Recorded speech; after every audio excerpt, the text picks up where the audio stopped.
जय हिंद दोस्तों। आज पॉलिटी के नए वीडियो लेक्चर में पुनः आपका स्वागत है। जैसा कि पिछले क्लास में हम लोग संविधान के आत्मा प्रस्तावना के बारे में हम लोग अध्ययन कर चुके हैं। संविधान क्या है? पिछले क्लास में हम पढ़े थे कि संविधान एक किताब है।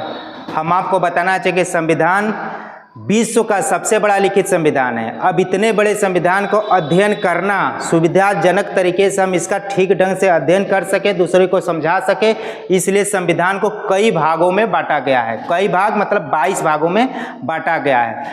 अब ये भाग किस आधार पर बांटा गया, इसके पीछे का कॉन्सेप्ट क्या, उसको हम आज समझते हैं। चलिए स्टार्ट करते हैं।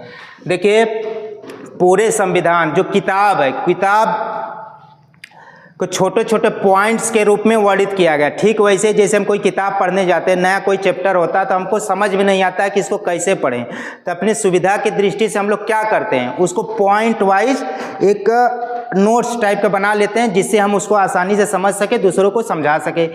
इसी तरह से चूंकि संविधान हमारा बहुत बड़ा है, तो अध्ययन करने की सुविधा की दृष्टि से इसको छोटे छोटे पॉइंट्स में लिखा गया। उसी छोटे छोटे पॉइंट्स को अनुच्छेद कहते हैं। अनुच्छेद इंग्लिश में इसको कहते हैं आर्टिकल। अनुच्छेद कैसे बना है? पूरे संविधान को 395 पॉइंट्स में, छोटे छोटे पॉइंट्स में लिख करके अनुच्छेद बनाया गया। अनुच्छेद क्या है? छोटा छोटा पॉइंट से पूरे संविधान का पॉइंट्स इसलिए बनाया गया जिससे हमको समझने में, दूसरे को समझाने में आसानी है। यानी कि हमारे संविधान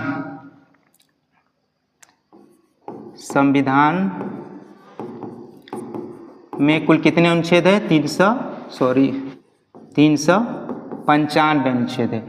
395 अनुच्छेद केवल गिनती के क्रम में है। इसमें बहुत सारे बीच बीच में संवैधानिक संशोधन के द्वारा ऐड किए गए हैं, जोड़े गए हैं। अगर उस तरह देखा जाए तो इनकी संख्या बढ़ के लगभग 400 प्लस हो गई है। अब चूंकि अनुच्छेद को भी, अब देखिए 395 अनुच्छेद है, 395 अनुच्छेद को हम 22 पार्ट्स में, छोटे छोटे संगठन मतलब अनुच्छेद के संगठन को इस प्रकार से खंडित किया गया है, मतलब बांटा गया है कि एक भाग किसी विशेष सब्जेक्ट को बताएं। तो इस प्रकार से 395 अनुच्छेद को 22 भागों में बांटा गया है। अब प्रत्येक भाग किसी विशेष विषय को बताता है। जैसे हम उदाहरण के द्वारा इसको समझते हैं। भाग एक में कुल 22 भाग में भाग एक में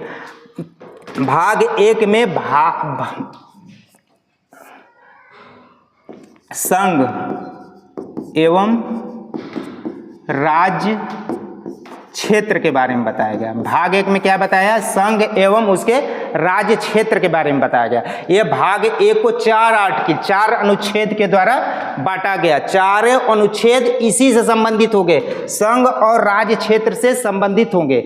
चूंकि इनका 4 आर्टिकल के द्वारा इनका पूरा कॉन्सेप्ट मतलब संघ और राज्य क्षेत्र से संबंधित सारी चीजें आ जाती हैं, तो उस चारों पॉइंट्स को लेकर के एक भाग बना दिया गया। जैसे पहले भाग में 4 आर्टिकल में, पहले आर्टिकल में बताया गया है कि भारत राज्यों का संघ होगा। दूसरे आर्टिकल में बताया गया कि भारत के बाहर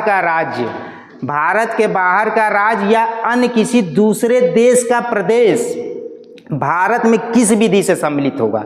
ये किस आर्टिकल में बताया गया? आर्टिकल 2 में बताया गया।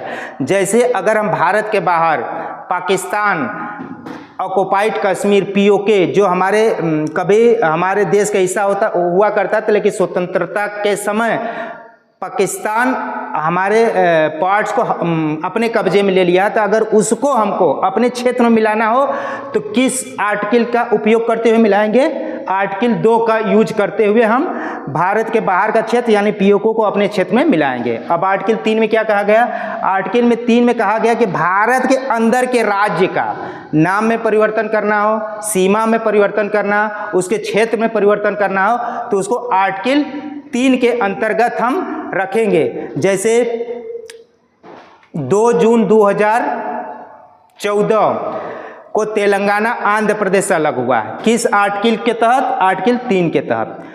1 और 2 जून 2014 को आंध्र प्रदेश, तेलंगाना आंध्र प्रदेश से अलग हुआ। कौन सा आर्टिकल का उपयोग करते हुए? आर्टिकल 3 का उपयोग करते हुए।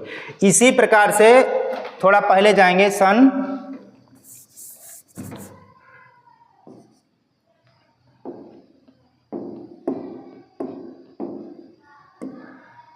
सन 2000 1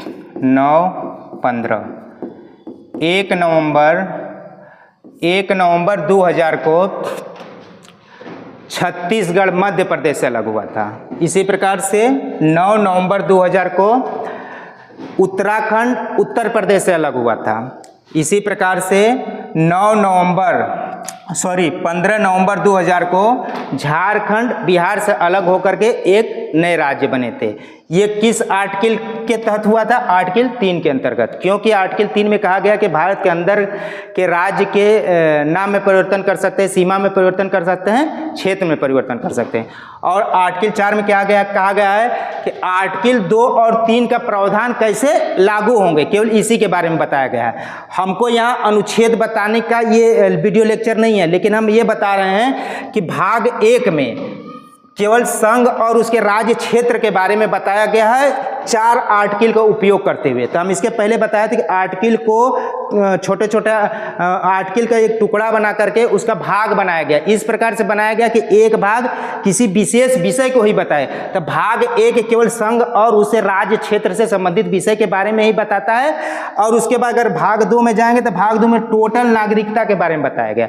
अब भाग 2 में आर्टिकल 5 से आर्टिकल 11 तक नागरिकता के बारे में ही केवल बताया गया है। इस प्रकार से 395 अनुच्छेद को लेकर के उसके छोटे छोटे टुकड़े करके उसके पार्ट्स करके 22 भाग बांटा गया है। इस प्रकार से बांटा गया है कि एक भाग एक विशेष सब्जेक्ट को बताता है। आज के वीडियो लेक्चर में केवल हम यही समझेंगे 22 भाग क्या क्या हैं और किससे संबंधित है, और उसको याद करने की कोशिश करेंगे। चलिए,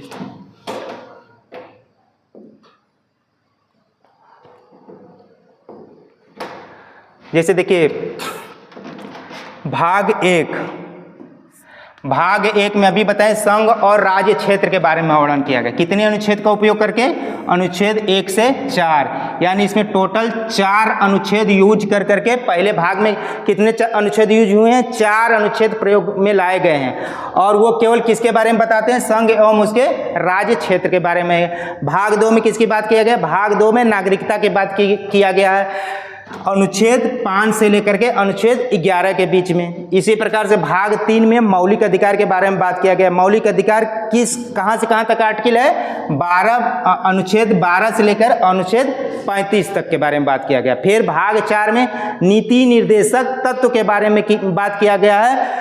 कहां से कहां तक का अनुच्छेद लेकर के? अनुच्छेद 36 से लेकर के अनुच्छेद 51 तक का।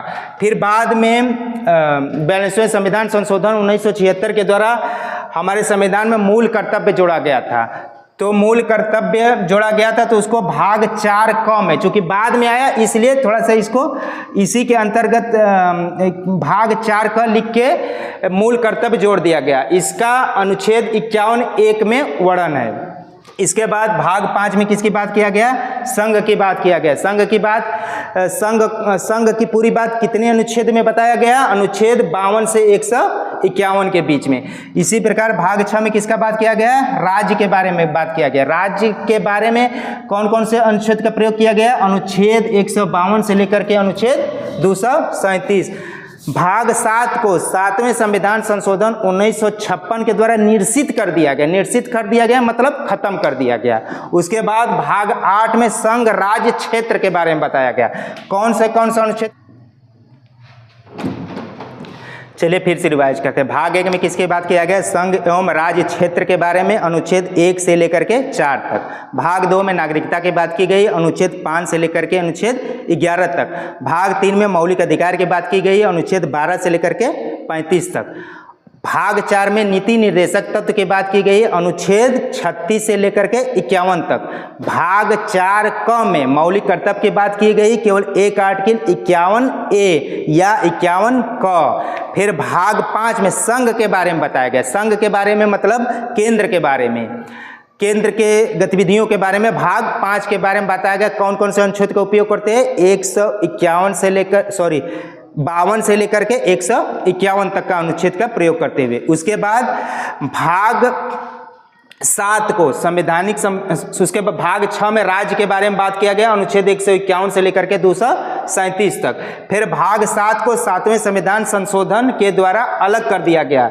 उसके बाद भाग 8 में किसके बारे में बात किया गया? संघ राज्य क्षेत्र। संघ राज्य क्षेत्र मतलब केंद्र शासित प्रदेश के बारे में बात किया गया। कौन कौन से अनुच्छेद का योग करते हुए? अनुच्छेद 239 से लेकर के अनुच्छेद 245 तक।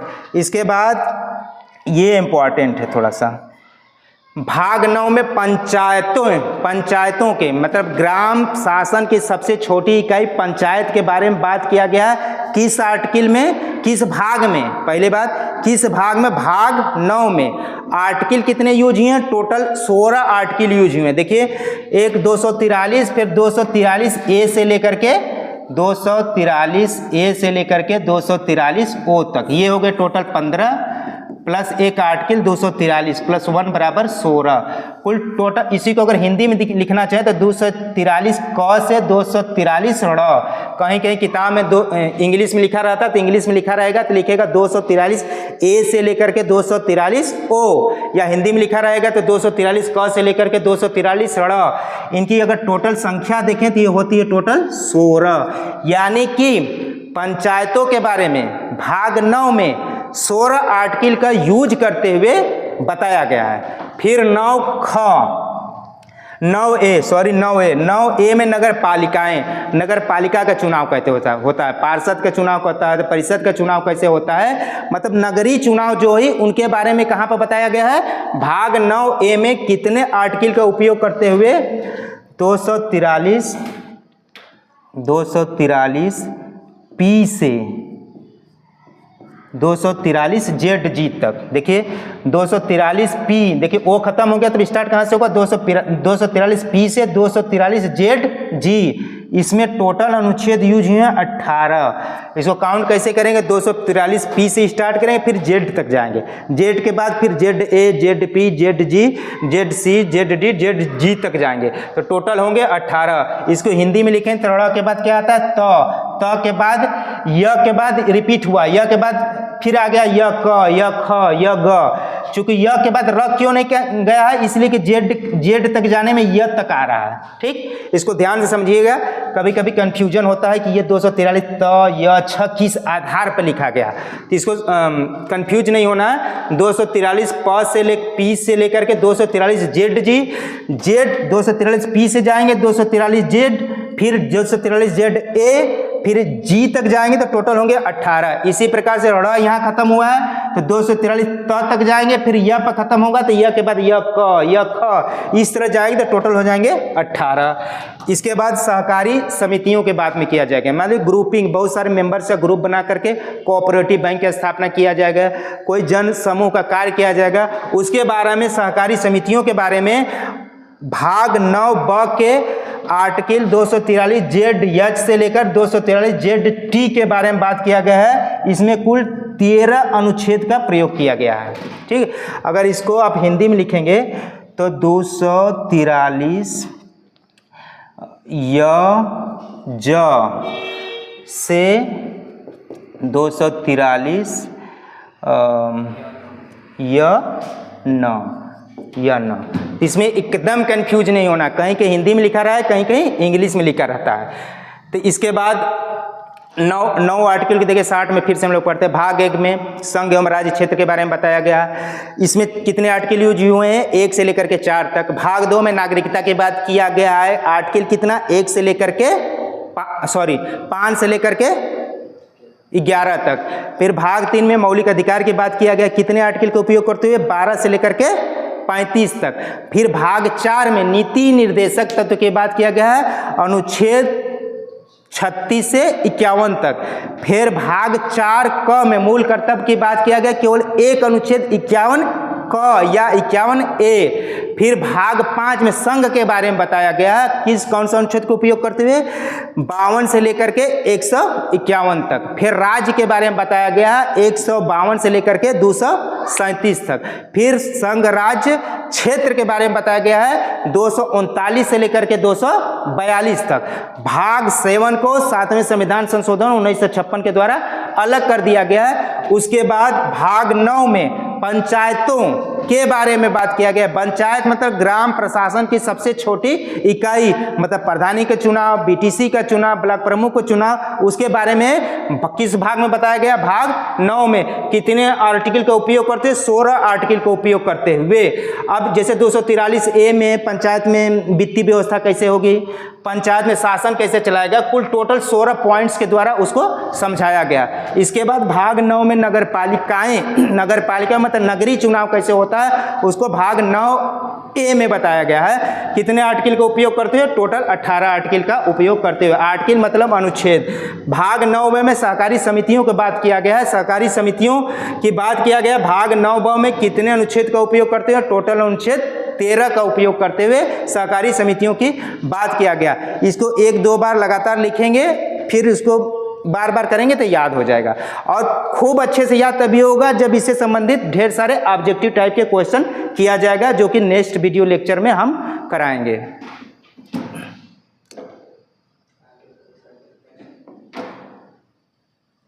चलिए अब भाग 10 में, भाग 9 तक हम लोग पढ़ लिए थे, उसको रिवाइज भी कर लिए थे। भाग 10 में अनुसूचित और जनजाति क्षेत्र के बारे में बात किया। जनजाति क्षेत्र जो पूर्वोत्तर भारत में रहने वाले जातियां होती हैं, उनको कुछ विशेष प्रावधान के बारे में बताया गया। उनको उन पे कुछ विशेष प्रकार का शासन किया जाएगा, उन पे कुछ विशेष तरह का सुविधाएं दी जाएंगी, उसके बारे में भाग 10 में बताया गया है। अनुच्छेद 244 से लेकर के 244A तक, यानी केवल 2 अनुच्छेद के माध्यम से बताया गया है भाग 10 में अनुसूचित और जनजाति क्षेत्र के बारे में। 11वां में संघ एवं राज्य के बीच संबंध कैसा होगा, किस आधार पे बढ़िया ढंग से संबंध के निर्वहन होगा, उसको अनुच्छेद 245 से लेकर अनुच्छेद 263 के बारे में इतने पॉइंट्स के माध्यम से समझाया गया। उसके बाद अनुच्छेद 12 और 13 उतना इम्पॉर्टेंट नहीं है, बहुत कंपटीशन एग्जाम में पूछे नहीं जाते हैं, तो इसलिए इसको यहाँ छोड़ देते हैं। 14 में संघ एवं राज्य के बीच सेवाएं। इसके पहले 11 में क्या पढ़े? संघ और राज्य के बीच संबंध।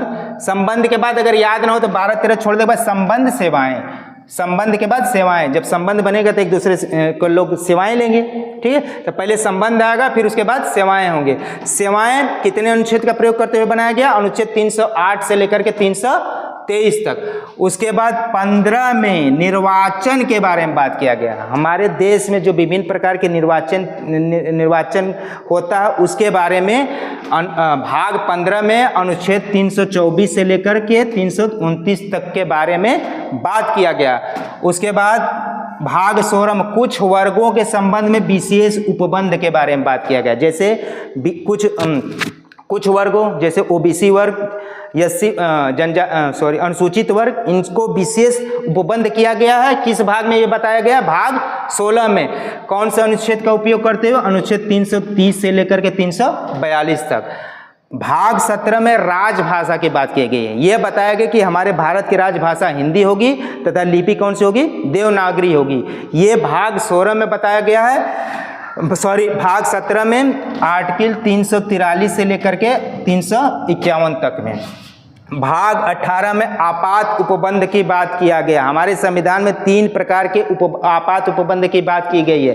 पहला राष्ट्रीय आपात, दूसरा का राष्ट्रपति शासन, तीसरा का वित्तीय आपात। राष्ट्रीय आपात कब लगता है? जब युद्ध की स्थिति बनती है, दूसरे देश से आक्रमण होने का डर रहता है, हम दूसरे देश पर आक्रमण करने वाले होते हैं, तो ऐसा लगता है कि बहुत गंभीर मुद्दा है, तो उस समय राष्ट्रपति राष्ट्रीय आपात लगा लेता है। या सशस्त्र विद्रोह हो जाए अपने देश में, तो उसके आधार पर भी राष्ट्रीय आपात लगाया जाता है। राष्ट्रपति शासन, जब किसी राज्य में संवैधानिक तंत्र फेल हो जाए और सरकार चलाने में नाकाम हो जाए, वहाँ के मुख्यमंत्री या वहाँ का सरकार, तब उस स्थिति में आर्टिकल 356 का उपयोग करते राष्ट्रपति शासन लगाया जाता है। उसके बाद जब हमारे देश में आयात और निर्यात करने के लिए बहुत सारे धन नहीं रहा है मौजूदा हालत में, मतलब हमारा संचित भंडार खत्म हो जाए, तो उस समय वित्तीय आपात लगाया जाता है। अनुच्छेद 360 का उपयोग करते हुए अभी तक हमारे देश में अभी तक एक भी बार वित्तीय आपात नहीं लगाया गया है। फिर अनुच्छेद 19 को छोड़ देते हैं। अनुच्छेद 20 में संवैधानिक संशोधन, अनुच्छेद 368। जैसा कि जब हम स्वतंत्र हुए, उस समय का काल परिस्थिति के अनुसार जो नियम कानून थे, तो उस समय थे, लेकिन लगभग 60, 70, 80 वर्ष बीत जाने के बाद परिस्थितियां बदल गई, तो ज़रूरत महसूस हुई नए प्रकार के नियम कानून की।